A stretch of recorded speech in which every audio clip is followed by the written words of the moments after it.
பெரும்பாலான குடும்பங்களில் ஈகோ என்பது தலைக்கேறி நிற்கிறது. நீ பெருசா நான் பெருசா, இங்க போட்டியா நடக்குது. நீ பெருசா நான் பெருசான்னு ரெண்டு பேருக்கும் அவார்டு கொடுக்க போறாங்களா?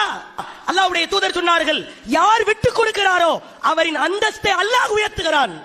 பொண்டாட்டி கிட்ட தோத்து போகணும்னு கணவன் உள்ளத்துல பதிய வைக்கணும். கணவன் கிட்ட தோத்து போனா அது தோல்வி கிடையாதுன்னு மனைவி பதிய வைக்கணும். அப்பதான் வாழ்க்கை நல்லா இருக்கும். இல்லன்னா நாசமா போயிரும். ஏட்டிக்கு போட்டு பேச வேண்டியது. நீ ஒன்னு சொன்னா நான் 4 பேசுவேன், நீ 4 பேசினா 40 பதில் சொல்லுவேன். உன்னை தூங்க விட மாட்டேன். கணவன்ட்ட சில மைனஸ்கள், சில பிரச்சனைகள், புரிந்து கொள்ளாத தன்மை, கிறுக்க மாதிரி உளறது இதெல்லாம் இருக்கும். டெம்பரா 120 டிகிரில இருக்கும்போது நீங்களும் 120 டிகிரில இருந்தா உடைச்சுக்கிட்டு தான் போகணுமே. ஒரு ஆள் ஏறி இருந்தா இன்னொரு ஆள் இறங்கி இருக்கணும், ரிலாக்ஸா கூலா. ஒரு ஆள் பிரஷர்ல இருந்தா இன்னொரு ஆள் கோவ தணிஞ்சு இருக்கணும். அந்த நேரத்தில் ரிலாக்ஸா போகணும், கூலா போகணும். நான் என்ன அடிமையா? இல்லன்னா வீட்டுக்கு தான் போகணும். ஆண்களை பொறுத்த வரைக்கும் தேவையில்லாம கோவப்படுவாங்க, டென்ஷன் ஆவாங்க. எல்லா பிரச்சனையும் முடிஞ்சதுக்கு பிறகு வாங்குங்க, இதை யோசிச்சு பாருங்க.